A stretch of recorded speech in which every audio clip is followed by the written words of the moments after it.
यो विदेशी सहरमा पनि एक्लै बाँच्न सिकियो है guys. Welcome back to my another mini blog guys. आज चाहिँ म अचार बनाउँदैछु काँक्राको, र काँक्रा काटेर मैले प्याज पनि काटेर लगाइदिएर हिजो मैले हरियो मटर भिजाएको थिएँ, त्यो पनि मैले लगाइदिएर आलु उस्नेर मैले आलुलाई पनि चपचप काटेर चाहिँ लगाइदिएँ होइन।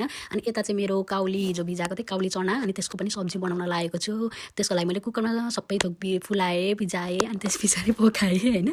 यत्तिको भुटभाट गरेपछि मैले चनालाई हालिदिएँ अनि भुटेँ। यता मेरो तिल पनि थिएन, मैले तिललाई पहिला भुटेँ, अनि त्यस पछाडि यता सब्जी पनि मेरो पाकिरहेको थियो। आज चाहिँ मलाई घुम्न जानु थियो कि गाइज, कति घरमा बस्दा बस्दा वाक्क भइसकेको थिएँ म पनि। अनि चलिदिन्छु, एक्लै भए पनि कोही चाहिँदैन भन्दै म चाहिँ रेडी हुनको लागि अब जान लागेको छु होइन। त्यही भएर मैले छिटछिटो सबै खानेकुराहरू पकाएँ। अनि मैले चाहिँ तेल टक्क तताएँ, तोरीको तेल अचारमा झाँग्नलाई। अनि त्यस पछाडि तेल तातिसकेपछि चाहिँ मेथी हालेँ, अनि अलिकति हल्दी र खुर्सानी हालेर झैँया पारिदिएँ। अनि यति चाहिँ मेरो सब्जी पनि यता रेडी भयो होइन। मैले रोटीसँग छिटछिटो खाएँ अरे। अनि मैले फेरि टिफिनमा लान पास्ता पनि कुकरमा आज एकसिटी लगाइदिएँ।